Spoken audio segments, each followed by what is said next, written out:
Oke, aku udah kelihatan belum? Udah Mbak Fit. Oke ya, aku mulai ya. Assalamualaikum warahmatullahi wabarakatuh. Salam sejahtera, Waalaikumsalam selamat warahmatullahi malam buat wabarakatuh. bunda-bunda. Hai. Oke, sebelumnya aku mau memperkenalkan diri terlebih dahulu ya, karena di sini banyak yang baru nih. Kalau bunda-bunda yang lama mungkin tahu aku Mbak Fitri, biasa dipanggil sama bunda-bunda ya. Oke, kalau gitu aku Fitri, di sini saya sebagai moderator untuk malam hari ini ya, bener? Karena malam hari ini kita juga ditemenin sama Ibu Rini sebagai dosen, sebagai pembimbing kita. Kita kenalan dulu karena banyak yang baru nih. Oke? Oke, kalau gitu tanpa mengurangi rasa hormat silakan Ibu Rini. Baik, terima kasih Mbak Fit. Assalamualaikum warahmatullahi wabarakatuh. Ibu-ibu sekalian, Warahmatullahi Waalaikumsalam wabarakatuh. warahmatullahi wabarakatuh. selamat malam.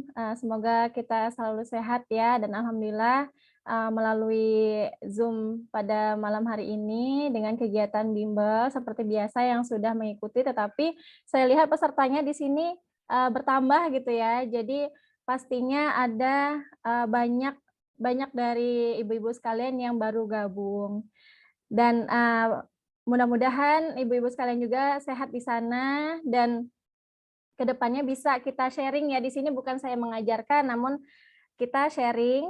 Jika nanti mungkin dari ibu-ibu sekalian memiliki pendapat yang lain, dipersilahkan. Kita di sini santai aja, seperti yang Mbak Fit bilang tadi, bahwa di sini santai gitu. Kalau misalnya ada yang bisa didiskusikan, kita diskusikan. Tuh. Iya, baik. Sebelumnya, kalau pepatah lama itu kan, kalau kita tidak kenal, artinya kita tidak akan sayang gitu ya. Jadi perkenalkan dulu, nama saya Rini Mustika Sari Kurnia Pratama, ibu-ibu. Namun biasa dipanggil dengan Nay. Sebelumnya saya mengajar di Stikers Keluarga Bunda Jambi. Jadi kalau tadi ada yang dari Akbid Budi Mulya itu kami ujung dengan ujung gitu. Tetapi dosen-dosen di Budi Mulya itu adalah teman sejawat saya yang biasa ketemu kalau ada pertemuan. Namun untuk kedepannya insya Allah dalam waktu dekat saya akan pindah ke Universitas Bengkulu. Jadi tadi ada yang mau pindah ya ke Jambi katanya dari Ibu Lindah tadi kalau nggak salah. Nah itu mau pindah ke Jambi. Kalau saya enggak dari Jambi malah justru mau pindah ke Bengkulu gitu. Jadi pindah mengajar di sana. Namun sekarang belum aktif. Saya mengajar sudah Suaranya kurang lebih. kecil. Oh iya Ibu. Apakah yang lain juga merasa kecil suara saya? Enggak, Bu. Besar aja. Ya, Bu, besar. Bagus. Ya, Baik. bagus kok. Headsetnya mungkin. Oke. Yang lain aman ya Ibu-ibu? Aman. Aman, Mbak. Oke.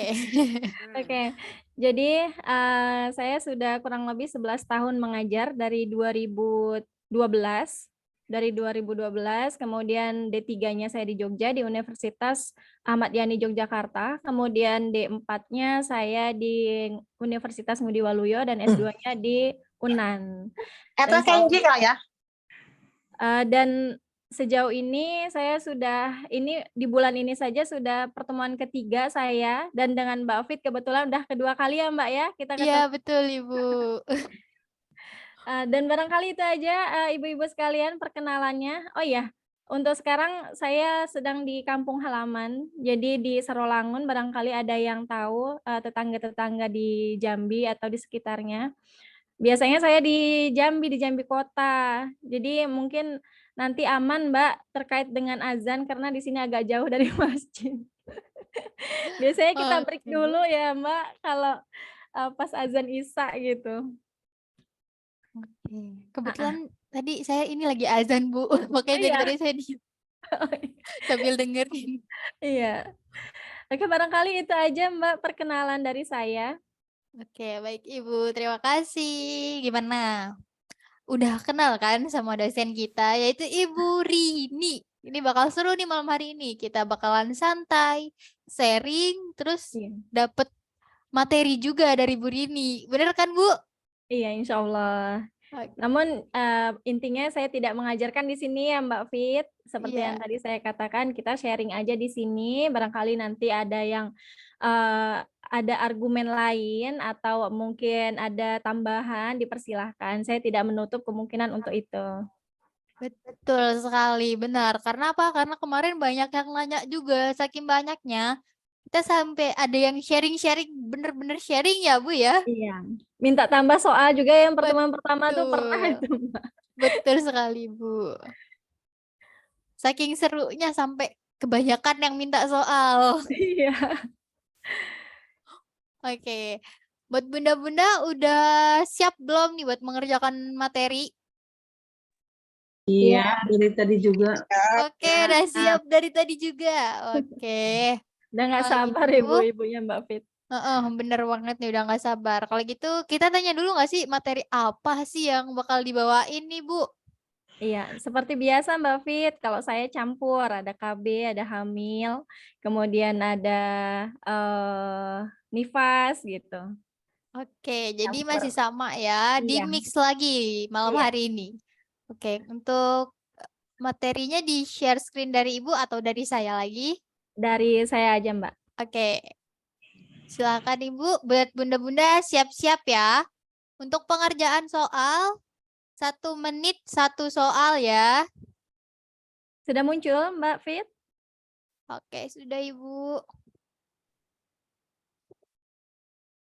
Tunggu sebentar. Oke. Silahkan ya bunda-bunda sambil dikerjakan ya bunda. Iya, sambil nunggu slideshow-nya ini.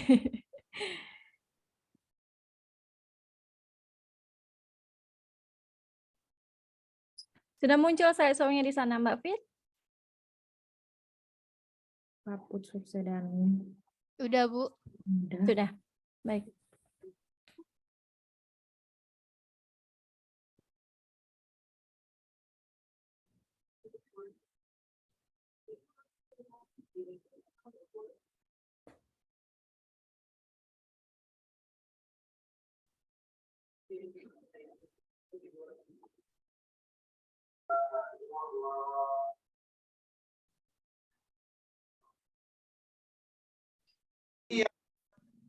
Namanya nggak ada kartunya. Dapat Ya, nggak? ya. Jawabnya langsung di chat ya, Mbak? Ya Ibu, betul sekali. Tidak bisa nulis di chat, Mbak. Maaf, mohon izin, chatnya nggak bisa ditulis. Oke, itu karena di chatnya dimatiin sebentar. Silahkan Oh iya, ditulis nggak nanti bisa. muncul Bu. Oke. Gimana Ibu?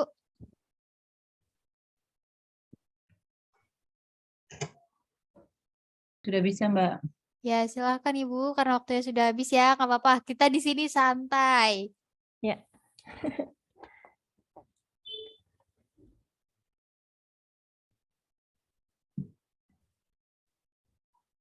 Oke, udah pada jawab nih Bu. Ada nggak jawaban yang lain ya Mbak? Bentar, saya lihat dulu nih, sambil saya lihat nih. Ada nggak sih yang beda? Ntar kita suruh itu ya Bu. Oh ada. Suruh, ada atau enggak nih? Ada nih Bu. Ada, Bu Ida. Oke. Bu Oke, Ida kalau yang gitu jawabannya. langsung aja nih Bu Ida. Pencet tadi, Mbak. Oke, nggak apa-apa. Oh iya benar, Bu Ida menjawab 2 kali, nggak apa-apa. Ada nggak nih yang beda ya? Ada lagi itu, oh Ibu Ida D lagi. Bu Mary D. Oke. Tapi ini didominasi dengan huruf E ya? Iya, iya Mbak Fit. Betul. Ibu-ibu jangan mengikuti jawaban teman-teman ya, kita percaya diri. Karena di sini Betul. saya nggak menilai nih, saya nggak menilai. Jadi dengan kemampuan ibu-ibu sekalian dimohon untuk menjawab sesuai dengan apa namanya, sesuai dengan jawaban ibu-ibu sendiri gitu. Betul sekali. Karena nanti di sini kalau misalkan ada yang beda jawabannya, bakal kita sharing sama-sama. Bener gak Bu? Iya, betul Mbak Fit.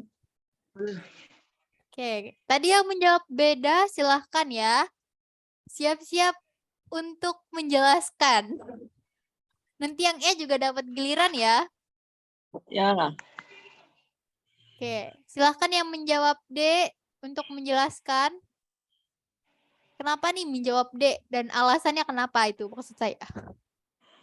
Ayo silahkan mungkin yang menjawab D. Bu Yulsi barangkali. Betul nih Bu Yulsi nih. Ada tadi lagi Bu Ida. Bu Ida kepencet ya tadi ya. Kak Mary mungkin Kak Mary mau. Nggak usah takut salah Ibu-Ibu. Ayo kita sharing-sharing dulu untuk jawaban di nomor 1 ini. Kalau nggak dikasih ke yang jawab E aja dulu ya Bu ya. Mungkin yang D nggak siap nih, belum siap. Iya, boleh. Silahkan yang menjawab E. Lumayan banyak nih. Boleh Ibu-Ibu? Saya mencoba menjawab ya Bu. Ya, silahkan. Di sini pertanyaannya apakah diagnosa yang paling mungkin pada kasus tersebut? Yaitu A. Meningokel, B. Spida bifida, C. bercak mongol, D. sepal hematom, E. kaput succedium.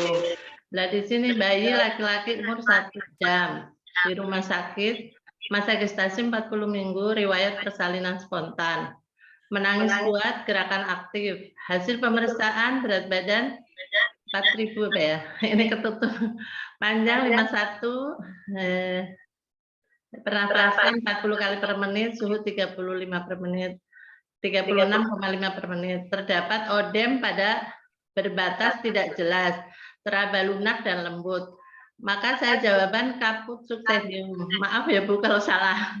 Ya, Ya. tidak apa. Silahkan mungkin Bu Terima Rini. kasih, Bu Umi. Ya, langsung aja berarti ya, Mbak. Ya, Pertanyaannya untuk Bu Umi tadi tertutup apa ya maksudnya ya, Bu? Apakah di sana ada tampil sesuatu, Mbak Fit? halo. Iya, yang di bagian ujung apakah ada? Apakah slide-nya ada yang Izin Bu, bantu jawab. Tertutup itu yang tampilan foto. Mungkin Bu Umi tidak tidak di kecilin gitu ya? minimize, jadi tertutup soalnya. Oh iya. Oh, saya di sini enggak kirain takutnya dari sini, Bu. Terima kasih. Baik. Ya, karena ada tampilan yang samping. Iya. Baik, jadi soal yang pertama ya mulai kita bahas. Seorang bayi laki-laki umur 1 jam di rumah sakit. Usia gestasi 40 minggu ini sudah term ya Ibu-Ibu. Kemudian riwayat persalinannya juga spontan, menangis kuat, gerak aktif. Hasil pemeriksaannya BB-nya 4.000 gram, panjang badannya 51 cm, frekuensi jantungnya 120 kali per menit, penafasannya 40 kali per menit, dan suhunya juga normal. Terdapat udem pada kepala, berbatas tidak jelas, teraba lunak, dan lembut. Apakah diagnosa yang paling mungkin? Jadi kita kalau diagnosa yang ditanya berarti kita fokus pada kata kuncinya. Kata kuncinya adalah di sini udem pada kepala berbatas tidak jelas, teraba lunak dan lembut. Nah, ini mohon maaf ya Ibu, yang B ini spina ya, spina bifida. Saya salah ketik. Yang A meningokel, yang B spina bifida, yang C bercak mongol, D sepal hematom, yang E kaput succedaneum. Jadi memang jawabannya adalah E ya Ibu-ibu, kaput succedaneum. Kenapa? Karena pertanyaannya diagnosis dan kata kuncinya dalam soal itu udem pada kepala. Iya, udem pada kepala, Berbatas kemudian tidak jelas. ya berbatasnya tidak jelas. Nah, isinya apa ya Ibu? Isi dari udemnya itu apa kalau kata Keluar dulu. Cairan, Bu. Saluran pada panggul. Oke. Cairan getah bening. Iya, kalau bedanya dengan sepal hematom Ibu? Darah dalam Berbatas tegas. Ya, berbatas tegas. Artinya berbatas tidak jelas ini atau berbatas tegas itu artinya dengan apa Ibu? sutura. Ya, sutura. Oke, Suturanya tidak alhamdulillah baik. Jadi bisa membedakan ya Ibu? Ya. Berbatas tidak jelas Ya, ini Bu. berarti kaput. Nah, kaitannya dengan sutura, kemudian sepal hematom itu batasannya jelas, kemudian isinya darah. Oke. Meningokel apa Ibu? Ada yang tahu Ibu? Itu Benjolan di tulang Jaringan. belakang. Meningitis. Kalau meningitis itu infeksi pada apa? Radang pada otak. Laput Ya, otak.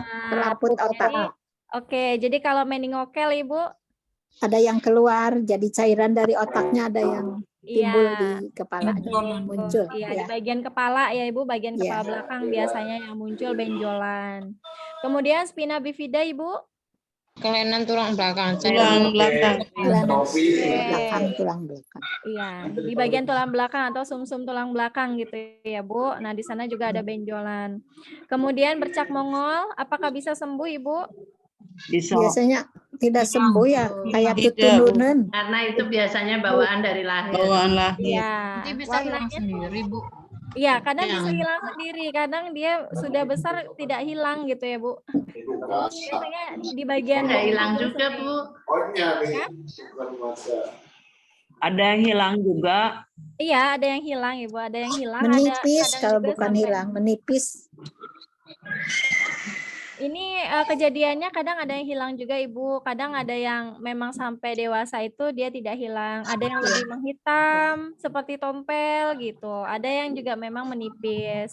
Jadi itu tergantung dari melanin masing-masing orang. Semakin tinggi hormon melaninnya, semakin hitam warnanya nanti kalau dia tidak hilang. Jadi sudah paham ya Ibu-ibu antara perbedaan A, B, C, D, dan E? Ya. Alhamdulillah. Insyaallah paham. Alhamdulillah. Iya, jadi di sini saya ulangi bahwa kata kuncinya adalah terdapat udem pada kepala, berbatas tidak jelas, teraba lunak, dan lembut. Apakah sampai sini ada yang ditanyakan, Ibu-ibu? Ya. Pas, Bu. Belum. Belum. Bapak sambil dibaca-baca dulu aja bunda-bunda pembahasan nomor 1 ini. Iya. Seru-seru ya Bu malam hari ini. Alhamdulillah sudah Semangat banget. Iya, review tidak perlu lagi kita menjelaskan panjang kali lebar gitu, Mbak Fit. Betul Jadi sekali. itu aja. Tinggal dijelasin set langsung dijawabin. Seru ya Bu malam hari ini bener-bener seru karena bunda-bunda nih semangat-semangat Aktif. banget nih. Bener.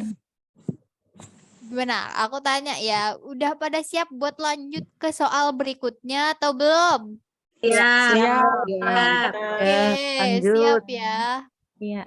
Seperti biasa ya, aku matiin kolom chatnya.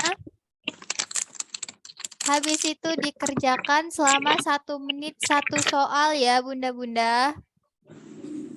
Baik, soal nomor 2, Ibu-ibu. Silakan Ibu.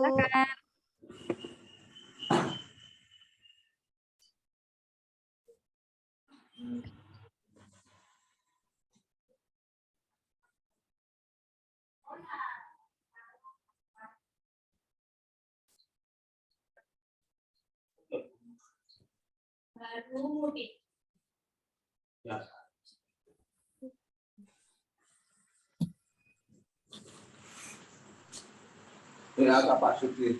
Pak Suki? Iya. Pak Pur.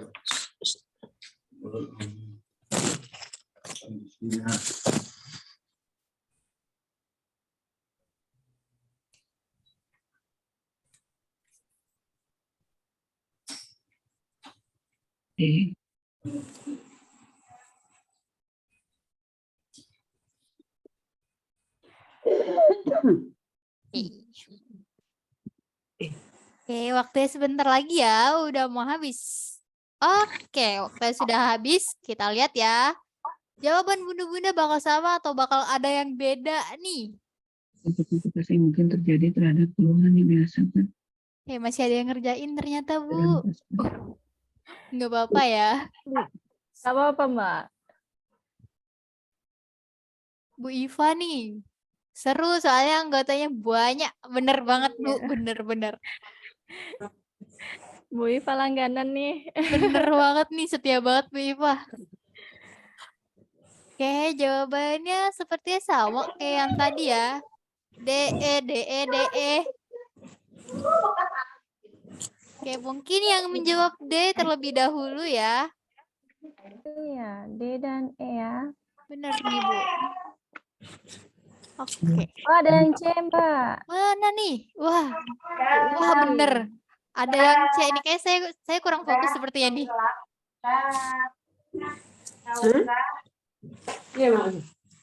Oke, yang menjawab C ini Bu Widi. Bunda Widi. Sudah Santan. Bunda Widi, mungkin mau menjelaskan Bunda Widi? Oke, nggak apa-apa. Mungkin masih ada di lapangan kerja ya, nggak apa-apa. Oke, mungkin yang menjawab D, ingin menjelaskan, silahkan. Yuk, silahkan Ibu-Ibu. Kita santai-santai aja. Semoga tidak bosan ya Ibu, karena paketan pokok belum habis. Bener banget nih Bu Iva nih. Oke. Nggak pernah bosan, Bu Iva. Iya Bu, bener nih Bu Iva kayaknya nggak pernah bosan sepertinya nih. Jangan sampai bosan ya bunda-bunda. Sayang udah bayar soalnya ya Bu Iva ya. Bener. Bener banget Ibu. Oke, mungkin ada Mbak yang ibu-ibunya yang mau mencoba menjawab. Ayo Bunda. Oke, silahkan. Silahkan Bu. Ya. Bu Dengan- Yul sih ya Bu. Bu. Halo. Iya, dengan Bunda siapa? Mulyadi dari Bali, Bu. Bunda siapa? Mulyadi dari Bali. Oke, silahkan. Kalau menurut saya sih bisa perdarahan pasca persalinan karena kantong kemih terasa penuh. Karena kantong kemih terasa penuh biasanya mengganggu daripada involusi kontraksi uterus sehingga tidak bagus kontraksi uterus bisa menyebabkan perdarahan. Terima kasih Bu. Baik, Oke, terima kasih Bu Mulyadi. Mungkin ada lagi Bunda-bunda? Yang jawab D barangkali Ibu-Ibu. Tuh Boleh. yang jawab D. Yuk. Ibu Mul mungkin. Mulyati. Ya, saya D. Oke, silahkan Ibu Ani. Ya. Kalau menurut saya di sini keluhannya kan takut BAK ya, sehingga kandung kemihnya teraba penuh. Namun TFU-nya kan 1 jari di bawah pusat. Biasanya kalau 1 jari di bawah pusat itu kemungkinan untuk perdarahan itu nggak ada kemungkinan. Terus untuk ruptur juga nggak ada. Jadi saya kalau involusi uterus saat ini kan tidak dinyatakan di dalam sini ya kemungkinan baik gitu seperti itu. Jadi saya jawab D, infeksi pada luka perineum karena di sini ada ruptur perineum derajat 2. Mungkin seperti itu Mbak. Terima kasih. Oke, baik Bu Ani, terima kasih. Yang menjawab C tidak ingin menjelaskan? Atau mungkin ada di lapangan ya? Nggak apa-apa deh.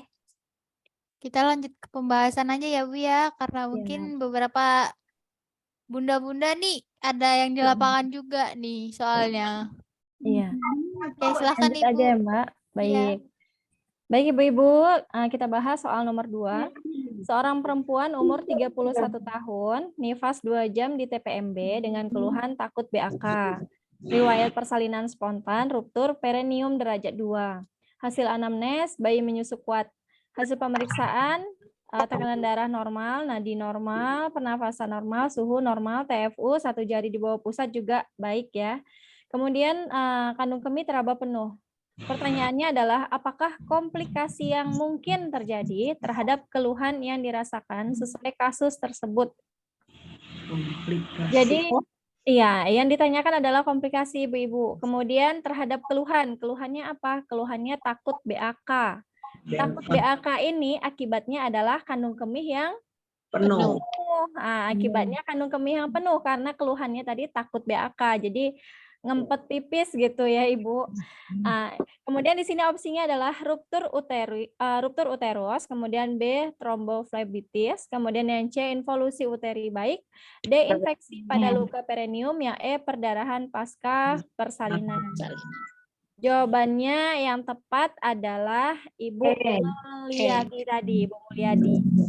Yang E ya, perdarahan pasca persalinan. Kenapa?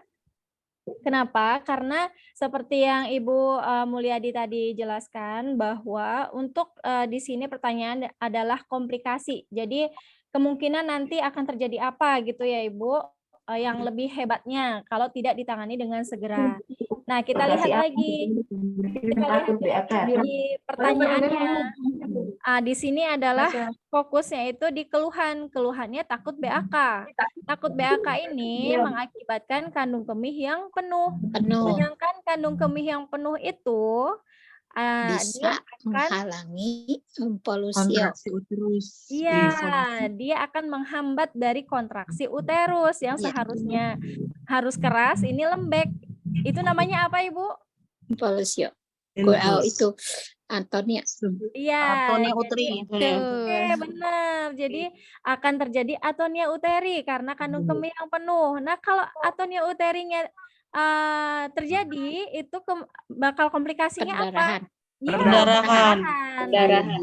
Perdarahan. Oke. Ya, benar. Seperti itu ya, Ibu-Ibu.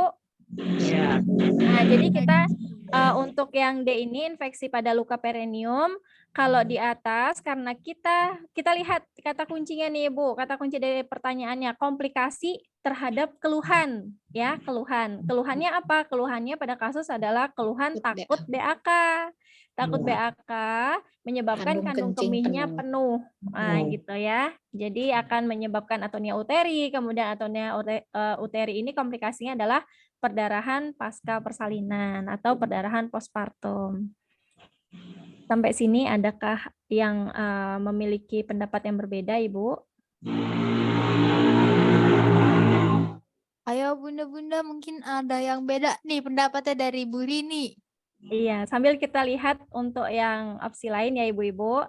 Yang A, ruptur uteri, nah itu misalnya seperti bekas luka sesar gitu. Jadi yang pertama kehamilannya sesar, kemudian hamil lagi, nah pas persalinan, atau iya benar, seperti gemeli juga bisa, itu karena komplikasinya bisa terjadi ruptur uteri ini gitu. Kemudian polihidramnion atau air ketubannya yang banyak, kemudian makrosomia atau bayinya yang besar, begitu ya Ibu. Kemudian tromboflebitis ini adanya infeksi atau radang yang mengakibatkan adanya pembekuan darah yang Pembuluh darah. Iya, benar. Jadi ada bekuan darah yang mengalir mengikuti peredaran darah di vena. Kemudian yang C, involusi uteri baik, ini sebenarnya bagus gitu ya Ibu jawabannya, itu bukan merupakan komplikasi. Kemudian yang D, infeksi pada luka perineum, nah ini bisa disebabkan salah satunya adalah personal hygiene yang kurang baik. Sedangkan pada soal itu tadi pada kasus tidak ada menyebutkan bahwa si ibunya begini dan begitu atau tidak mengganti pembalut misalnya seperti itu tidak ada, atau bagian di lukanya lembab gitu tidak ada. Kemudian yang E, nah ini seperti yang tadi saya jelaskan bahwa salah satu penyebab atonia uteri itu akibat kandung kemih yang penuh, sehingga jika bidan melihat atau mendapatkan pemeriksaan dengan kandung kemih penuh, ibunya disuruh untuk BAK dulu, atau kalau masih takut untuk mobilisasi, kita pasang kateter gitu ya Ibu. Untuk mengeluarkan kandung kemih, bukan kandung kemihnya, untuk mengeluarkan air kemihnya. Air kencing. Iya, air kencingnya, sehingga kontraksi uterusnya baik, tidak lembek. Nah, kalau kontraksi uterusnya baik, itu kan tandanya keras gitu ya Ibu, jadi kita terhindar dari perdarahan. Sampai sini ada yang mau didiskusikan Ibu-Ibu? Lanjut. Tidak, lanjut. Cukup ya. Lanjut saja. Baik. Kita lanjut soal nomor 3, Mbak Pit. Oke, langsung ya bunda-bunda, langsung. Oke, sambil mengerjakan saya beri waktu 1 menit ya bunda-bunda, silahkan.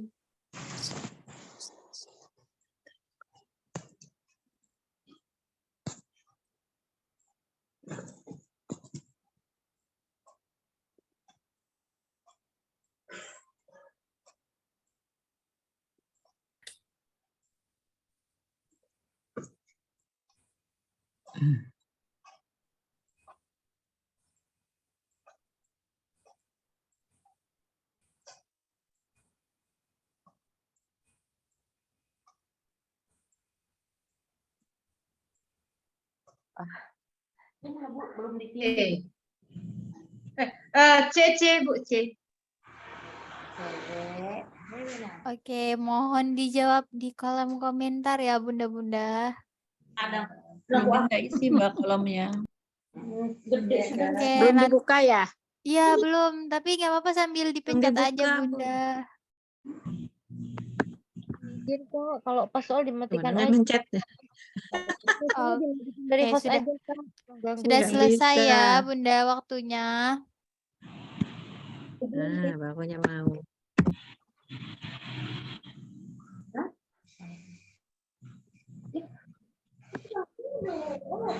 Masalahnya gini takutnya pindah kayak ini.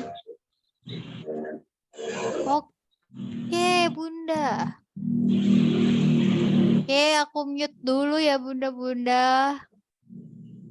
Karena takut mengganggu buat bunda-bunda yang lain karena sedang mengerjakan. Oke.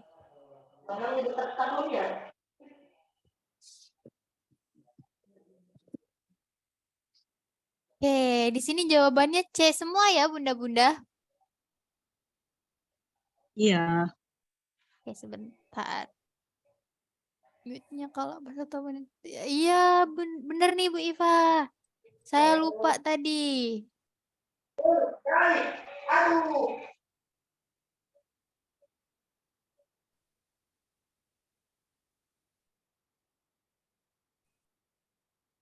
Ya, Bu Iva, nanti saya itu lagi ya. Ini nggak ada jawaban lain ya Ibu-Ibu? Bener nih, Bu. Nggak ada yang lain. Oke, Bunda-Bunda, maaf sebelumnya Ibu saya potong terlebih dahulu ya. Ini Bunda-Bunda buat yang menjawab untuk mengerjakan memang kolom chatnya dimatikan.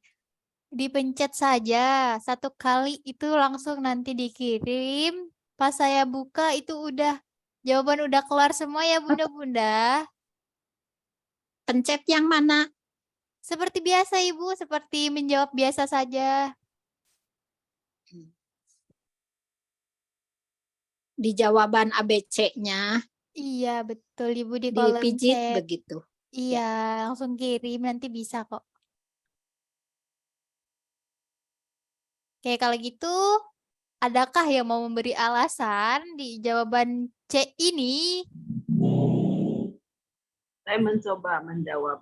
Oke, baik Ibu Ya, udah Leti. jelas jawabannya. Terima kasih.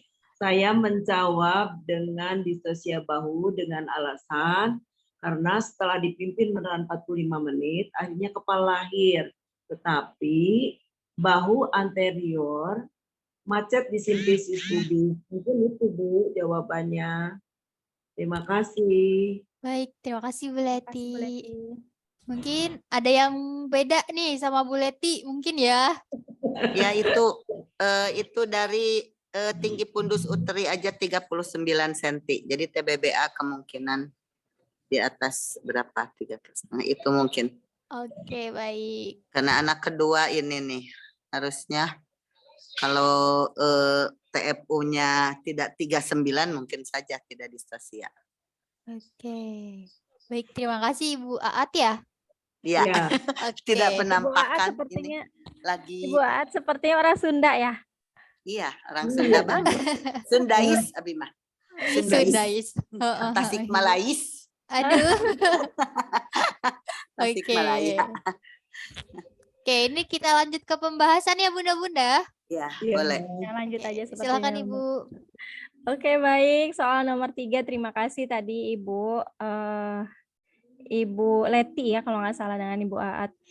Seorang perempuan umur 30 tahun, G2P0A1, hamil 40 minggu datang ke puskesmas dengan keluhan ingin meneran.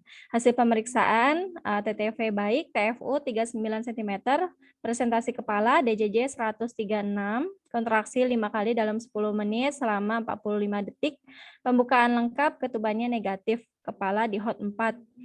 Setelah dipimpin meneran 45 menit, akhirnya kepala lahir, tetapi bahu anterior macet di simfisis pubis. Pertanyaannya, apakah diagnosis yang paling mungkin pada kasus tersebut? Oke, jawabannya memang benar C ya Ibu-Ibu. Namun sekarang nih ada pertanyaan lagi sebelum saya menjelaskan opsi yang lain. Apabila saya ganti pertanyaannya, apakah penyebab yang paling mungkin pada kasus tersebut? Jawabannya apa Ibu-Ibu?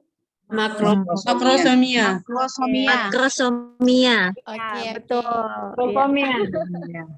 Iya. Jadi kalau ditanya penyebabnya baru kita bayi besar atau makrosomia untuk jawabannya ya Ibu-Ibu karena dilihat dari TFU-nya. Kemudian karena di sini yang ditanyakan adalah diagnosisnya, nah tadi seperti yang ada tadi yang bilang ibu-ibu bahwa sudah pasti itu karena kepalanya lahir, bahunya macet gitu ya. Jadi jawabannya adalah distosia bahu. Sebelum ke opsi Ibu, bedanya dengan CPD apa ya Bu? Ayo, siapa yang mau jawab? Soalnya kemarin ada pertemuan mungkin Bu Iva ikut ya pada saat itu ada CPD, kemudian ada jawabannya juga distosia bahu. Jadi ada di sana ada yang kurang sinkron antara pendapat dari teman-teman gitu. Kalau CPD ketidaksesuaian antara kepala dengan panggul. Jadi artinya kadang-kadang tidak memandang bayi makrosomia atau tidak, yaitu juga harus melihat potensi dari panggulnya, apakah dia poten atau tidak. Iya, jadi besar atau tidak sesuai atau tidak. Baik, terima kasih Bu Alis. Cephalopelvic disproportion. Iya, jadi kemungkinan bayinya masuk panggul apa tidak Ibu? Apakah bisa terjadi distosia bahu? Kalau CPD kan bayinya belum masuk. Oke, tidak masuk ya. CPD itu SC. Iya, benar. Jadi itu bedanya dengan distosia bahu. Jika distosia bahu itu bisa masuk PAP, tapi kalau CPD itu tidak bisa masuk PAP begitu. Nah, baik kita mulai untuk yang pembahasannya ini sudah tahu nih keywordnya. Kita masuk ke pembahasan. Nah, di sini ada partus lama. Ini pasti ibu-ibu sekalian sudah paham ya terkait dengan diagnosis partus lama ini, yaitu fase latennya yang lebih dari 8 jam. Ini sesuai teori yang saya ambil. Kemudian juga berlangsung selama 12 jam untuk persalinannya begitu. Kemudian dilatasi serviknya juga melewati dari garis waspada di partograf. Makrosomia ini adalah bayi besar atau bayi yang lebih dari 4.000. Kemudian yang C itu artinya kepala bisa lahir, kemudian bahu tidak bisa lahir sehingga macet di pada saat pelahiran bahu. Kemudian yang D lilitan tali pusat. Nah, ini bisa ditandai dengan gawak janin kalau di soal. Misalnya di soalnya itu ada tanda-tanda gawak janin, salah satunya di DJJ, lebih dari normal atau lebih dari 160 begitu ya Ibu. Kemudian yang E, partus prematurus itu jelas partus yang prematur atau persalinannya kurang dari 37 minggu. Oke, tadi ada yang tunjuk tangan nih. Ibu Aisyah tadi ya? Ya Mbak, terima kasih. Ya, Saya silakan. dari Kalimantan Timur. Saya mau tanya Mbak ya, itu kan untuk fase laten itu lebih dari 8 jam. Fase laten artinya kan pembukaan dari 1 sampai 4. Tapi kadang pasien saya itu untuk pembukaan satunya itu lama. Tapi dia aman-aman saja Bu. Apakah memang boleh? Maksudnya kan kadang ada kita periksa masih bukaan 1, terus nanti beberapa jam kemudian ya paling 1. Lama untuk keempatnya, tapi itu untuk dilanjutkan ke itu normal aja. Oh ya, baik. Terima kasih Bu Aisyah. Jadi untuk fase laten ini yang saya ambil rujukan ya, atau maksudnya referensinya berdasarkan teori itu lebih dari 8 jam persalinan setelah berlangsung selama 12 jam. Jadi fase laten itu 1 sampai 3 ya Ibu. Jadi di fase itulah lebih dari 12 jam untuk keseluruhannya gitu. Jadi untuk keseluruhan dari awal sampai akhirnya itu lebih dari 12 jam, namun pas fase latennya lebih dari 8 jam. Selagi kalau yang saya baca ya Ibu, selagi ketubannya tidak pecah, itu bisa dilanjutkan untuk persalinan kita tidak perlu dirujuk. begitu. Tetapi pada saat fase laten apabila ketuban pecah dini atau ketuban sudah pecah sebelum pembukaan lengkap, nah itulah baru dirujuk kalau kita memang fase latennya lebih dari 8 jam. Ya, Bu. Ya, kami sih melakukan begitu juga sih, Bu. Kalau misalnya ketubannya belum pecah ya masih aman. Kalau untuk ketuban pecah dini, itu maksimalnya berapa jam, Bu ya, sebelum kita memutuskan dirujuk? Terima kasih. Baik. Kalau Mohon untuk dilanjut. sebentar Ibu. Sebentar Ya, ya Bu, di sini masih sharing-sharing dulu di pembahasan nomor 3 terlebih dahulu ya Bunda. Iya, jadi sebelum dirujuk itu kalau KPD Ibu, kalau KBD selagi kita meyakinkan bahwa ketubannya itu tidak banyak yang keluar, itu masih bisa untuk di perjalanan. Pokoknya sesegera mungkin kita langsung rujuk ke fasilitas yang lebih lengkap Ibu. Kalau untuk ketuban pecah dini karena khawatirnya akan terjadi infeksi atau nanti karena memang bayinya itu kekurangan oksigen karena air ketubannya sudah habis, nah itu nanti akhirnya gawat janin. Sehingga tidak ada batasan waktu ya Ibu, maksudnya bukan tidak ada batasan waktu, sesegera mungkin. Nah, seperti sesegera mungkin menuju ke fasilitas yang lebih lengkap untuk dirujuk. Di penapisan Mas sampai 24 ya. Kalau memang artinya saya tadi itu menjelaskan bahwa sesegera mungkin kalau kita tidak sampai di 24 itu ya artinya kita jangan menunggu gitu Bu. Artinya kita jangan menunggu. Pokoknya kalau sudah KPD artinya nah itu harus kita rujuk Bu. Jangan kita menunggu. Iya, terima kasih ya Bu. Iya Ibu Aisyah. Sama-sama Ibu Aisyah. Boleh ikut sharing Mbak? Ya Ibu silahkan. Iya Bu Ani. Ya, saya pernah punya pasien KPD waktu itu baru 2 jam di praktek saya telepon untuk dirujuk rumah sakit ya, saya telepon untuk dirujuk. Ternyata rumah sakit itu menyarankan menunggu 6 jam lagi kurang lebihnya gitu. Yang penting DDA-nya masih bagus. Karena takutnya nanti katanya dia BPJS ini bersinambungan dengan BPJS ya Mbak. BPJS itu maunya mengatakan KPD itu kalau sudah 12 jam baru dinyatakan itu KPD. Tapi namanya kita ini di perifer itu takut ya Mbak ya, terjadi apa-apa dengan bayinya. Akhirnya saya ngerujuk gitu, saya tetap ngerujuk, telepon dokternya, terus rumah sakit yang enggak mau Mbak. Katanya menunggu dulu dilihat HIS-nya, semuanya dilihat katanya gitu. 4 jam aja lagi Bu, jadi kami disuruh menunggu 6 jam. Jadi sudah 2 jam kami disuruh menunggu 4 jam lagi. Kalau sudah memang pembukaannya tetap, tidak maju-maju baru segera dirujuk kata beliau. Begitu Mbak, makasih. Iya, baik. Terima kasih Bu Ani. Nah, terkait dengan adanya BPJS ini, saya kurang mengerti juga alurnya seperti apa begitu. Karena yang saya pahami itu terkait teori bahwa kita tidak boleh menunggu terlalu lama terkait dengan KPD, apalagi dari begitu si ibunya datang ke kita ke TPMB kemudian sudah pecah, nah kita pastikan dulu bahwa air ketubannya itu banyak atau sedikitnya yang sudah keluar. Apabila memang DJJ-nya masih baik, kemudian HIS-nya juga baik. Nah, ini untuk KPD berarti tidak dilihat dari fase laten atau fase aktifnya. Nah, di situ kan pasti kita VT dulu ya Ibu. Kita pemeriksaan dalam dulu apabila memang masih jauh, kemudian juga kita jauh perjalanan untuk rujukan, nah pasti kita rujuk gitu Bu, karena kita meminimalisir adanya infeksi atau gawat janin.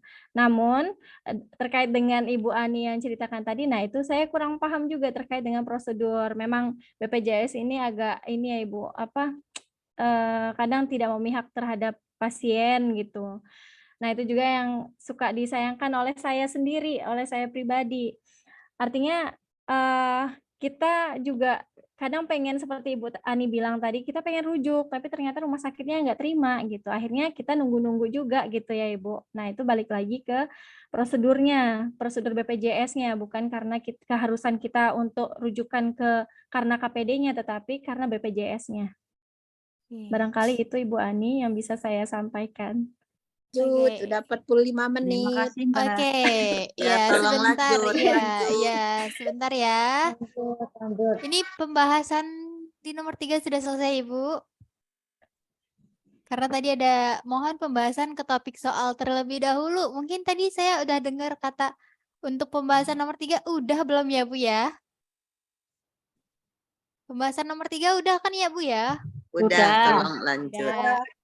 Lanjut.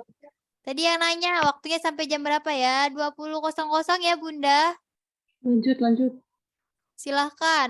Bu Rini silahkan, Bu. Ya. Oke, tolong di-mute ya, Bunda-Bunda. Jangan ada yang on mic.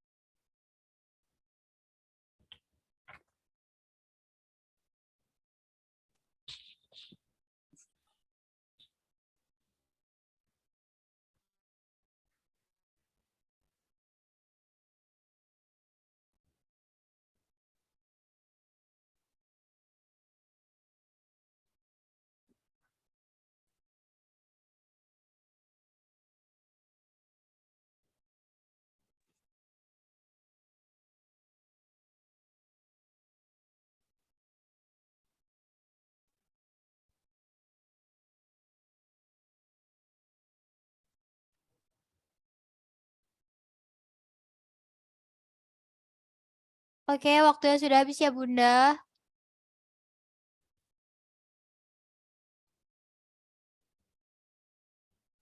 Oke, Bu Rini di sini ada jawaban yang berbeda ya.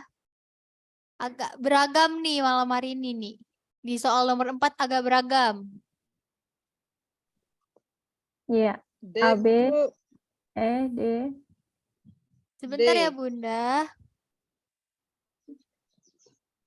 Oke, ada yang mau menjelaskan? Silahkan. D, Bu. Oke, silahkan Ah, Ibu Bu. siapa? Satu orang dulu Iya, ya, Bunda. Menghentikan kehamilan. Dia kan sudah P3, Bu, sudah umur 37. Dilihat dari umur sudah resiko untuk hamil lagi. Sehingga kita di sini bedanya memberikan KB untuk menghentikan kehamilan. Dan jumlah anak juga sudah 3. Terima kasih, Bu. Baik, terima kasih juga Bunda. Oke, selanjutnya mungkin ada lagi yang jawab B. Ayo Bunda, tadi udah pembahasan nomor 3 udah banyak nih. Sekarang ke pembahasan nomor 4 karena yang jawabnya agak beragam ya, Bu. Iya. Jadi Cuman yang C yang nggak ada, Mbak Fit. iya, bener banget A, nih. B, D, E. Semuanya ada. Yang jawab A mungkin silahkan. Bu Yani mungkin. Bu Yani, Bentar Bu dulu ya, Ani. bentar ya. Ya, Ibu silahkan. Saya menjawab yang jawaban nomor A. Ya, Yang silahkan A. Bu Widi. Oke. Ini saya jawab yang A karena di sini saya lihat kan ibunya persalinan yang ketiga, tapi dia abortusnya 1, jadi anaknya tinggal 1 ya, baru 1 dan usia terakhirnya itu kan 4 tahun, jadi dia hanya ingin menunda kehamilan bukan menjarangkan kayak gitu. Itulah jawabannya. Oke, baik. Terima kasih Bu Widi. Yang menjawab Iya. E. Ayo yang jawab E lumayan banyak loh. Nih Bu Ina. Ayo mungkin Mbak Mega. Ayo Bunda. Yaudah deh yang jawab D, B nih. B mana nih B suaranya? Masa nggak ada yang mewakili sih? Oke, nggak apa-apa. Oke, kalau gitu. Oke, Bu. silahkan. Tadi saya di sini menjawab option B, mencegah kehamilan. Yaitu pertanyaannya, apakah tujuan pelayanan kontrasepsi sesuai kasus?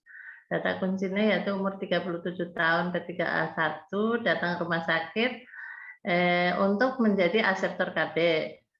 Hasil anamnesa terakhir anak umur 4 tahun. Hasil pemeriksaan tensi normal, nadi normal, bersama 20, suhu 36. Palpasi abdomen tidak teraba massa, planotes negatif. Jadi di sini saya mencegah kehamilan gitu, jawabnya gitu. Entah salah apa enggak. Kalau ini kan udah anak terakhir umur 4 tahun ya. Jadi Ya. dia ingin KB untuk menjadi asetor KB gitu. Jadi saya jawabnya B gitu, Bu. Maaf Oke. kalau salah. Nggak Nggak apa-apa. apa-apa, Ibu. Di sini Iya, santai aja, sistemnya Ibu. sharing. Iya, benar, Mbak Fit. Terima kasih, Bumi. Oke, ada lagi? Oke, kalau nggak ada, kita lanjut ke pembahasan. Ibu silahkan. Baik. Soal nomor 4. Seorang perempuan umur 37 tahun, P3A1, datang ke rumah sakit untuk menjadi akseptor KB. Hasil anamnes anak terakhir umur 4 tahun. Hasil pemeriksaan semua normal, palpasi abdomen tidak teraba massa, planotes juga negatif. Pertanyaannya, apakah tujuan pelayanan kontrasepsi sesuai kasus tersebut? Nah, saya menjelaskan dulu di luar konteks kasus ya Ibu-Ibu, bahwa tujuan pelayanan kontrasepsi itu hanya ada 3. Yang pertama, menunda kehamilan. Kemudian yang kedua itu menjarangkan kehamilan. Kemudian yang ketiga itu menghentikan kehamilan. Jadi yang tidak termasuk yang poin mana Ibu-Ibu? B dan dan C. C. Oke. B, C tidak termasuk. Iya, Oke. B dan C tidak termasuk, berarti kita eliminasi, Ibu. Gitu ya. Jadi mohon diingat Ibu-Ibu, tujuan pelayanan kontrasepsi itu ada 3, menunda, menjarangkan, dan menghentikan. Menghentikan. Oke. Ya, jadi kalau yang B, mencegah kehamilan, jelas karena tujuan kontrasepsi itu mencegah kehamilan apapun itu bentuknya gitu ya Ibu. Kemudian mengurangi kesuburan juga, namun tidak semua mengurangi kesuburan. Ada juga yang menghentikan kesuburan, contohnya seperti MOW gitu ya Ibu. Nah, di sini apa bedanya sih antara menunda, menjarangkan, kemudian menghentikan? Jika menunda, kita lihat dari masing-masing umurnya Ibu. Menunda itu kalau umurnya pasangan usia subur itu kurang dari 20 tahun. Kemudian menjarangkan itu apabila umur reproduktif yaitu 20 sampai 35 tahun. Nah, untuk menghentikan apabila umurnya lebih dari 35 tahun. Begitu. Nah, itu. Jadi kita balik ke soal lagi. Nah, di sini Berarti jawabannya D. Menghentikan kehamilan ya, Bu. Iya, betul. Ini jawabannya adalah D, menghentikan kehamilan. Kita lihat dalam soal. Jadi tadi pertanyaannya adalah tujuan pelayanan kontrasepsi sesuai kasus. Nah, sesuai kasus di sini ada umur si ibu adalah 37 tahun, di mana 37 tahun itu sudah melewati usia reproduktif, artinya faktor resiko terjadi komplikasi. Kemudian paritasnya juga sudah punya 3 anak gitu ya Ibu, udah punya 3 anak, namun sekalinya keguguran. Jadi kemungkinan di sini tidak disebutkan bahwa anak hidupnya 2 atau berapa gitu, tetapi kita kemungkinan disimpulkan bahwa anak hidupnya udah 2. Kemudian anak terakhirnya 4 tahun. Walaupun anak terakhirnya umur 40 tahun, namun tujuan pelayanan kontrasepsi sesuai kasus itu dengan melihat umurnya yang 37 tahun itu adalah menghentikan kehamilan karena takut terjadi komplikasi.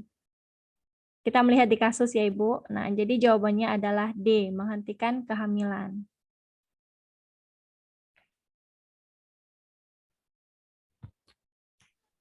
Lanjut, Bu.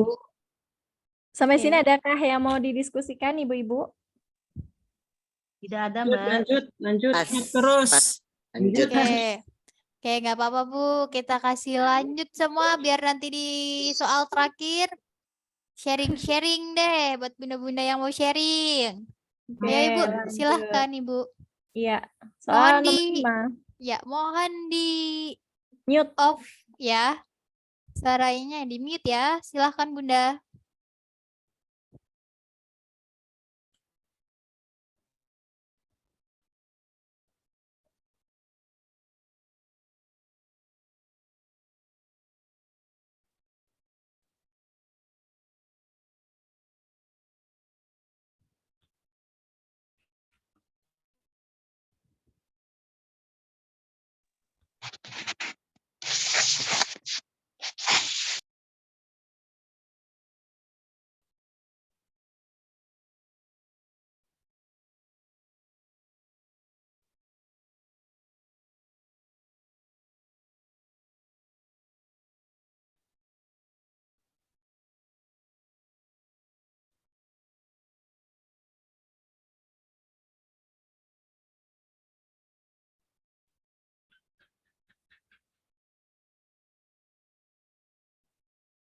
Oke, siap-siap Bunda. Waktunya sudah habis. Tinggal kita lihat jawabannya.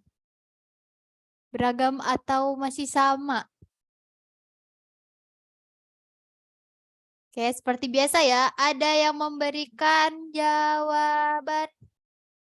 Ada juga yang memberikan alasan sekaligus jawaban. Oke, apa nih?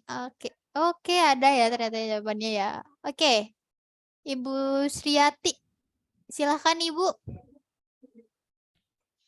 Ya Ibu, saya ingin mencoba menjawab. Itu disoalkan nilainya 22,5. Berarti diagnosanya kek ya Bu. Berarti kemungkinan masalah potensialnya akan terjadi anemia pada Ibu gitu Bu. Saya pilihannya D. Oke, terima kasih Ibu Sriyanti. Oke, selanjutnya yang jawab B mungkin? Assalamualaikum. Menjawab Bu. Waalaikumsalam. Saya lebih ke BBLR itu mungkin dikarenakan tadi sudah ditentukan ke ibunya kan kek. Nah, biasanya kalau kek itu rawan dengan persalinan bayinya beratnya kurang. Gitu. Makasih. Ya, sama-sama. Untuk yang jawab C. Ini ada nih satu orang yang menjawab C nih Bu. Jawaban C sendiri dia. Silahkan Ibu. Oh, ada teman-temannya. Silahkan. Saya nyoba jawab, maaf. Ya, silahkan Ibu. Saya jawaban C. Yang pertama kan kalau diagnosanya sudah kek dia ya. Nah ini yang ditanyakan adalah diagnosa potensial, masalah potensialnya. Masalah potensial dari ibunya kek, kemudian tidak nafsu makan, kemudian juga dilihat dari TFU 28 cm dengan kehamilan 36 minggu, sudah masuk PAP, kemungkinan IUGR karena dia masih dalam kandungan belum lahir. Kalau BBLR bayi berat lahirnya di luar ya. Kalau IUGR intrauterine growth retardation. Itu sih pikiran saya seperti itu. Jadi masalah potensialnya apa? Nuhun. Oke, sami-sami Ibu. Ada yang menjawab D ya. Tadi ada yang memberikan udah ada yang memberikan alasan ya Bu tadi yang D ya. Oke, selanjutnya mungkin masih ada lagi Bunda. Oke, kalau nggak ada kita langsung kasih ke Bu Rini aja ya. Ibu silahkan Ibu. Baik. Terima kasih ya Ibu-Ibu sekalian sudah memberikan argumennya terkait dengan jawaban. Soal nomor 5, seorang perempuan umur 26 tahun G1P0A0 hamil 36 minggu datang ke TPMB untuk kunjungan ulang. Hasil anamnes, ibu mengeluh nafsu makan berkurang beberapa hari terakhir. Hasil pemeriksaan nilainya ternyata 22,5. Tekanan darah normal, nadi normal, suhu normal, TFU 28. Presentasi kepala sudah masuk PAP DJJ 136 kali per menit. Pertanyaannya, apakah masalah potensial sesuai kasus tersebut? Yang ditanyakan adalah masalah potensialnya, Ibu, bukan masuk sini. Bukan komplikasi atau bukan kebutuhan gitu ya. Jadi masalah potensialnya sudah terlihat sebenarnya di sana. Kira-kira jawabannya apa, Ibu? Jadi jangan sampai kita terjebak dengan pertanyaannya masalah potensial, bukan terkait dengan resikonya nanti atau komplikasinya nanti atau kejadian nanti ke depannya gitu, bukan ya, BBLR. Tetap BBLR. BBLR. Mengeluh kurang nafsu makan ya. Tetap BBLR aku kalau IUGR itu jangkalan. Prinsipku BBLR. Iya, Ibu. Oke, jadi BBLR kan. baik. Ya, sebentar ya Ibu. Ada yang kek, ada yang BBLR, IUGR gitu ya Bu, anemia gitu. Kemungkinan Pendirianku BBLR. Iya Ibu. Kita lihat jawabannya. Bisa juga stunting Ibu. Jadi semua ini sebenarnya bisa jadi gitu ya Ibu. Nah artinya kita lihat dari lilanya 22,5. Namun yang ditanya adalah masalah potensial. Artinya masalah pada saat itu. Iya, masalah pada saat itu. Nah, masalah potensial ini muncul dari diagnosa. Diagnosanya adalah apa, Ibu? Diagnosanya itu kan kek di atas. Udah masuk PAP. diagnosanya adalah kek. Nah, diagnosa kek masalah Ya, potensialnya masalah potensialnya Ini, juga di Ibu. sini masalah potensialnya juga di sini benar Ibu, kek Ibu. Karena yang ditanya adalah bukan komplikasinya ke depannya. Jadi bukan BBLR, IUCR, anemia atau stunting. Misalnya seperti ini. Untuk yang BBLR itu bisa terjadi lilanya itu dengan kek. Nah, BBLR bisa terjadi karena anemia ibunya, karena lilanya kecil, kemudian bisa terjadi nanti BBLR itu merupakan faktor resiko. Faktor resiko dari BBLR adalah salah satunya lila yang kecil atau yang kek begitu. Kemudian IUGR juga atau intrauterine growth retardation gitu ya Bu. Jadi pertumbuhan janinnya itu terhambat di dalam kandungan. Nah, itu juga bisa terjadi karena lila atau faktor resikonya adalah lila. Kemudian anemia juga bisa terjadi karena lilanya yang kecil, karena kurang nafsu makan, kemudian makin lama makin menyusut berat badannya. Selain itu juga lemak di lengannya itu juga menyusut. Kemudian stunting. Kalau stunting adalah masalah atau dampak jangka panjangnya karena memang anemia, kemudian dari anemia bisa muncul dari ASI-nya barangkali ya, ASI-nya pada saat menyusui. Nah, nutrisi yang di dalam ASI itu tidak mencukupi sehingga tidak adekuat juga nutrisi yang didapatkan oleh bayi sehingga menyebabkan stunting. Jadi jawabannya A, kek. Karena lilanya 22,5. Jadi jangan salah ya ibu-ibu terkait dengan masalah potensial. Masalah potensial itu muncul dari diagnosanya. Ya, selamat buat yang betul ya. Malam hari ini buat yang salah. Nggak apa-apa, masih ada satu soal lagi ya Bu ya? Ya. Sampai sini apakah ada yang didiskusikan ibu-ibu? Lanjut aja dulu. Ya Ibu, nggak apa-apa kita lanjut aja dulu Bu. Oke, baik. Siap-siap. Soal nomor terakhir. Dengan soal yang ini. Ya, yuk di mute yuk. Saya mulai waktunya ya. Silahkan.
Oke, waktunya sudah habis di soal yang terakhir.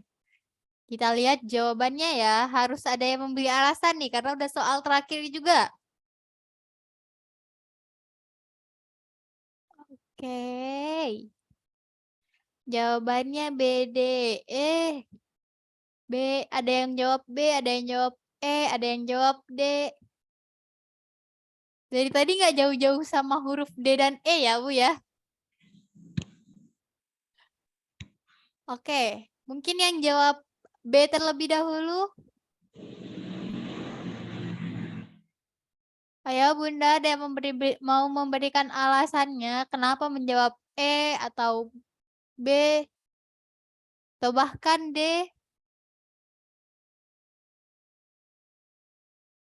Ayo Bunda, udah soal terakhir nih.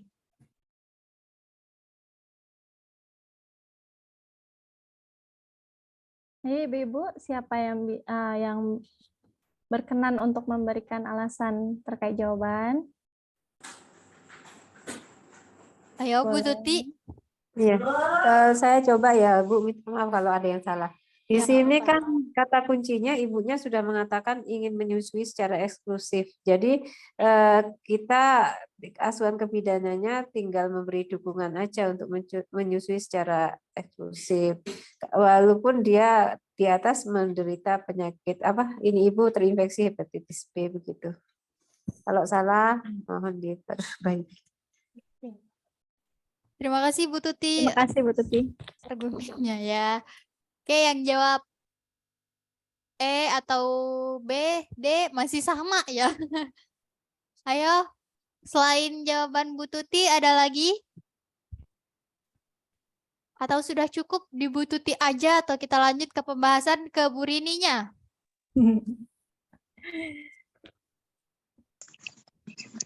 Izin menjawab, Bu. Oke, silahkan. Maaf kalau salah.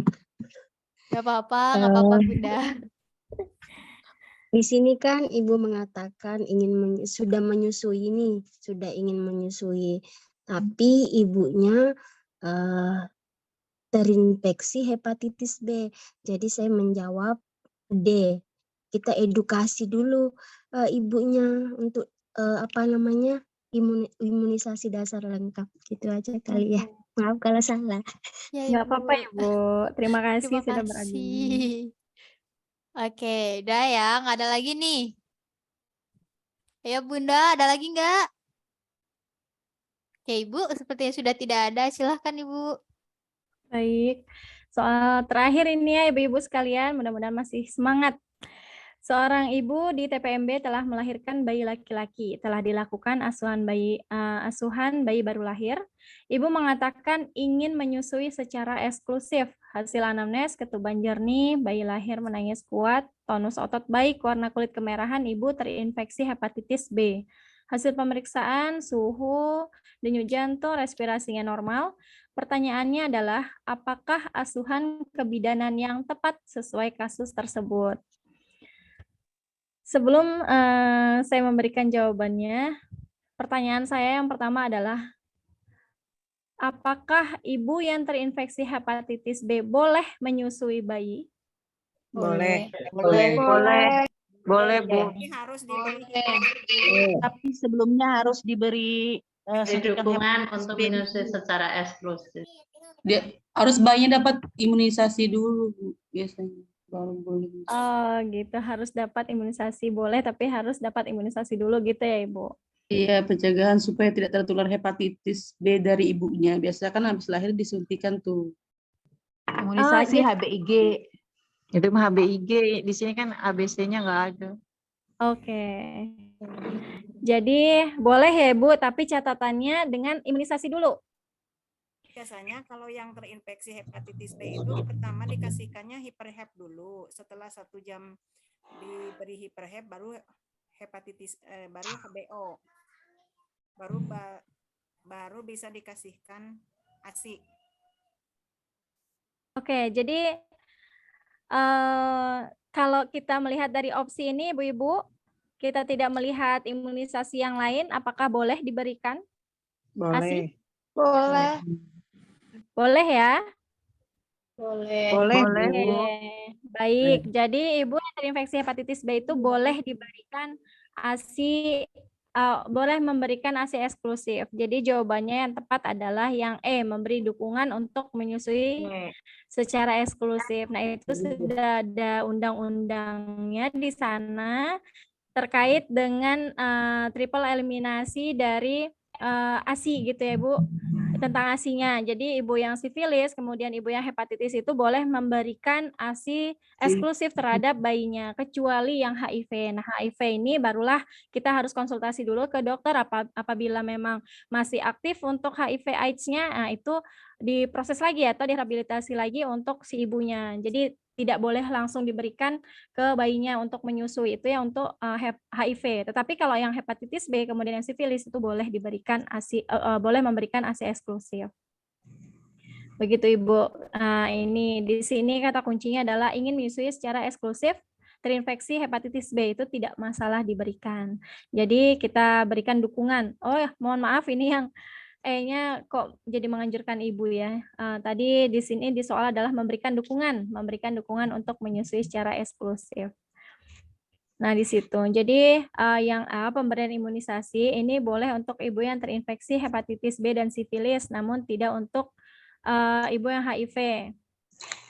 Karena mengandung mikroorganisme hidup yang dilemahkan. Jadi untuk ibu yang hepatitis B dan sifilis, bayinya itu boleh diimunisasi BCG, tetapi bagi yang HIV itu tidak boleh karena takutnya malah memberikan dampak yang lebih parah lagi terhadap mikroorganisme yang masuk atau vaksin yang dimasukkan tadi begitu. Kemudian yang B, sarankan pemberian susu formula. Ini tidak boleh ya, apalagi kalau sekarang itu kecuali yang HIV barangkali itu nanti ada pertimbangannya.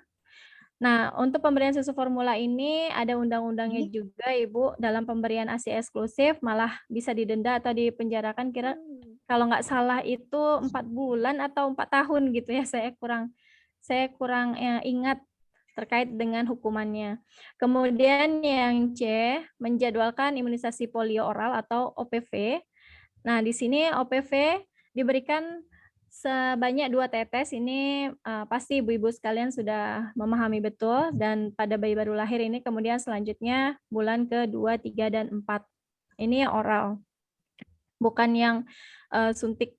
Kemudian yang D, edukasi tentang imunisasi dasar lengkap.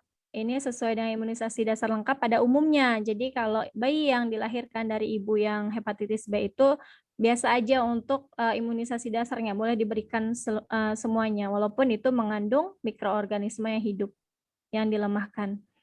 Kemudian yang E, yang memberikan dukungan untuk menyusui secara eksklusif ini, itu ada peraturannya, yaitu nomor 52 tahun 2017 yang terkait dengan triple eliminasi tadi, yaitu HIV, sifilis, dan hepatitis. Nah, nanti bisa dilihat di sana, Ibu, terkait dengan peraturannya, pemberian dari ASI eksklusif. Jadi, untuk sifilis dan hepatitis itu boleh diberikan. Namun untuk HIV, kita harus konsul dulu ke dokter. Sampai sini apakah ada yang ditanyakan, Ibu? Atau ada yang didiskusikan? Oke, mungkin Bunda ada yang mau didiskusikan di pembahasan nomor 6 terlebih dahulu ya. Ayo Bunda. Mungkin Bunda Leti atau Bunda Tien. Bunda Yani mungkin. Ini boleh bertanya? Ya, boleh Ibu. Yang di nomor E ya, memberi dukungan untuk menyusui secara eksklusif. Di situ kan ada PMK RI nomor sekian tentang penularan HIV, sifilis, dan hepatitis B dari ibu ke anak. Maksudnya gimana? Oh iya. Yang hepatitis B dari ibu ke anak. Iya, jadi maksudnya di sana itu dijelaskan Ibu apakah si ASI-nya ini bisa menularkan hepatitis B dari ibu ke anak melalui air susu gitu, Bu. Jadi kan tadi kita membahas tentang ibu yang menyusui ya, Ibu ya. Ibu yang menyusui, kemudian di dalam kasus itu terinfeksi si ibunya hepatitis B. Nah, di sana di PMK nomor 52 tahun 2017 ini tentang penularan HIV, sifilis, dan hepatitis B, itu dijelaskan bahwa sifilis dan ibu yang terinfeksi sifilis dan hepatitis B boleh menyusui ke bayinya, itu tidak akan tertular si bayinya begitu, tetapi untuk yang HIV itu harus kita konsultasi dulu ke dokter. Begitu bunyinya di PMK, Bu. Di peraturan undang-undang. Tentang triple eliminasi. Iya, tentang penularan ini. Ya. Termasuk kalau pentil puting susu tidak lecet kan tidak menularkan juga ya Bu ya. Kalau memang puting susunya itu aman, tidak ada luka lecet di situ, tidak ada pengeluaran darah dari situ, ketika bayi mengisap atau menyusui kan itu aman, tidak akan menularkan hepatitisnya ke si dedeknya. Iya. Ya Ibu. Gimana nih Bu Rini? Pendapatnya, karena udah banyak yang bertanya ya. Lebih 15 menit. Iya, benar sekali, Ibu. Iya, begitu. Jadi di PMK di sana dijelaskan tentang pemberian ASI pada pasien yang HIV, sifilis, dan hepatitis B. Di sana dijelaskan bahwa intinya tidak apa-apa Ibu terkait dengan pasien yang sifilis. Itu kan bisa menular ya Ibu ya, bisa menular. Namun melalui ASI itu tidak bisa menularkan ke bayi. Sehingga bayinya insya Allah aman begitu. Itu Ya. juga ada penelitiannya bahwa sifilis dan hepatitis memang aman terkait dengan ibu yang memberikan ASI ke bayinya. Izin Bu, Oke, Ya Ibu Mi. silahkan. walaupun itu bayinya belum dapat vaksin HBIG tadi itu ya dan HB0. Nah, untuk yang vaksin Kecuali- ini di sana tidak dijelaskan Ibu, apakah memang Oh. harus di PMK ini tidak dijelaskan apakah harus imunisasi dulu atau seperti apa, tidak gitu. Jadi di sana hanya diberikan dicantumkan bahwa tidak ada masalah terkait dengan pemberian ASI eksklusif dari ibu yang terinfeksi ke bayinya gitu, kecuali yang HIV ini tadi. Ya, baik Bu. Oke, baik. Bunda-bunda gimana? Udah paham ya sampai sini? Allah paham. Oke. Boleh usul yang lain? Ayo, Moderator bener. boleh usul yang lain? Boleh, Ibu. Maksudnya gini, mulainya jangan jam 7 deh. Soalnya jam 7 tuh cepet-cepet sholat isya, nggak keruan. Ini kan jangka lama. Jadi kalau terusan tiap malam seperti ini, rasanya kurang enak. Baik, Kalau Ibu. lebihin lah jam 7.15 atau jam 7.10 gitu. Oke, baik Ibu. Terima kasih. Ini kan udah lebih jam 8, jadi nanti kita benar bisa banget. lebihin jam 8-nya seperti sekarang. Iya, betul sekali, Ibu. Oke, kalau gitu karena pembahasan juga sudah selesai, soal juga sudah selesai. Ya, benar. Oke, oke. Ya, nanti saya sampaikan ya. Oke, karena pembahasannya sudah selesai juga ya, Bu ya, di soal nomor 6 dan soal juga sudah habis. Soal juga ditambah ya Mbak. Iya, bener banget nih, sampai yang ada yang minta tambah. Oke, nanti kita usulkan ya, bunda-bunda ya. Karena waktu sudah habis juga. Jadi kita minta closing statement-nya nih sama Bu Rini ya. Silakan Ibu. Baik Ibu-ibu sekalian, alhamdulillah kita di penghujung acara ya Ibu. Nah, mohon maaf jika selama memberikan soal ini kemungkinan wawasan saya kurang gitu ya dibandingkan dengan ibu-ibu sekalian, karena memang sejauh ini saya kebanyakan mengajarnya daripada di klinik begitu. Jadi barangkali terkait dengan pemberian imunisasi dan lain-lain seperti yang tadi ada yang bertanya bahwa apakah boleh diberikan terkait dengan ASI eksklusif walaupun si bayinya belum diberikan imunisasi gitu, imunisasi BCG atau HB0. Nah itu, sejauh ini yang saya baca itu aman-aman saja Ibu, bahwa di peraturan itu juga tidak dijelaskan di sana, namun untuk prosedur secara klinisnya saya juga kurang memahami karena itu tadi salah satunya, karena saya terlalu banyak di akademis, tidak di klinik begitu. Itu salah satu kekurangan saya. Dan saya melihat di sini bahwa ibu-ibu sekalian semangat ya untuk belajar, dan semoga nanti dengan adanya mengikuti bimbel di Voko ini menjadi lebih semangat lagi bertemu dengan orang-orang baru dan memberikan motivasi yang lebih tinggi lagi untuk sama-sama memberikan hasil yang saya nantikan, terutama gitu ya, memberikan hasil kompetensi dengan tujuan akhir ibu-ibu sekalian. Dan itu juga yang menjadi tuntutan sekarang bidan ya ibu-ibu, walaupun memang seperti mungkin ada ibu-ibu sekalian yang lebih senior daripada saya begitu dari segi umur, mohon maaf. Nah itu jangan menjadikan ibu-ibu, aduh saya sudah capek belajar begitu, jangan Ibu, tetap semangat karena tuntutannya memang seperti itu.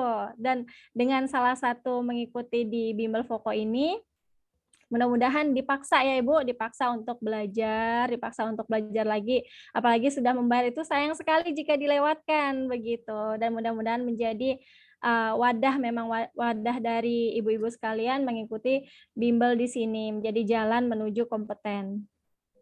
Mohon maaf sekali lagi ibu-ibu jika banyak kekurangan ilmu saya di sini karena saya di sini hanya sharing. Begitu. Mohon maaf dan saya akhiri barangkali Mbak Fit. Assalamualaikum warahmatullahi wabarakatuh. Waalaikumsalam warahmatullahi wabarakatuh. Terima kasih Bu Rini untuk ilmunya. Sama-sama Ibu. Sama-sama Ibu. Mudah-mudahan ketemu lagi. Makasih Bu. Absennya Bu? Ada absen nggak Bu? Ada ya bunda-bunda absen. Ada di kolom chat. Jangan lupa diisi dengan senyuman ya Ah, iya, Ibu. bunda-bunda. Ya, makasih. Makasih Bu. Oke. Sama-sama.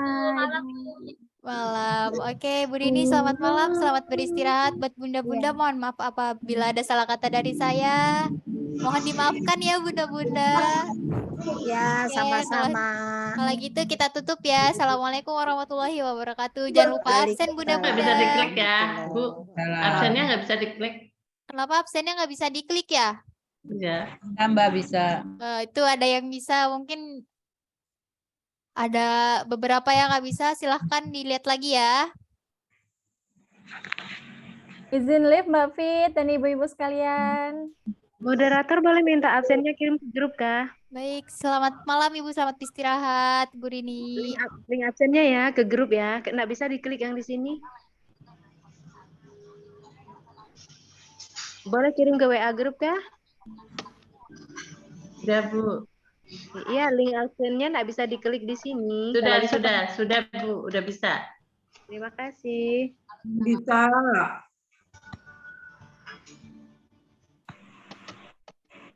Absennya Mbak Fit. Absen udah di kolom komen ya bunda-bunda, silakan absen.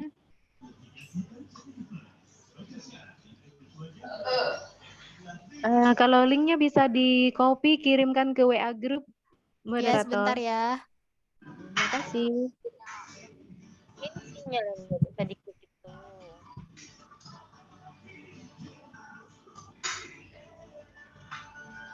Buat link absen di sini aja ya bunda-bunda, soalnya nggak bisa nih. Absennya di Zoom ya bunda-bunda, silahkan diisi. Oke. Nama hostnya siapa, Bu? Bu Ririn apa ya tadi? Fitri bunda.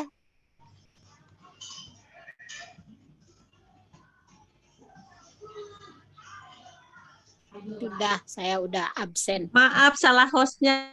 Saya kira tadi hostnya Mbak Eka. Ya nggak apa-apa Ibu. Kepanjangan Bu Rininya siapa, Bu? Rini Ibu Rini aja. Bentar Rini saya ketik aja. ya. Bu Rini aja. Baik.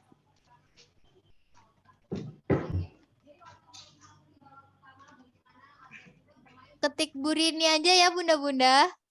Ya, udah. Oke, baik. Terima kasih ya bunda-bunda. Sama-sama.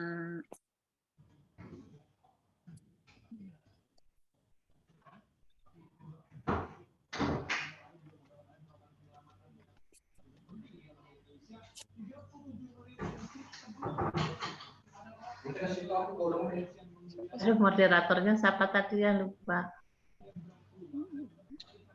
Bu Rini. Moderatornya Mbak Fitri, Bu.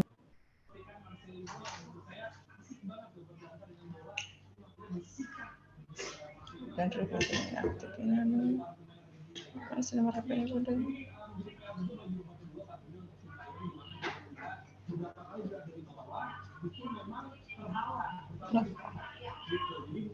Dek.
Fit.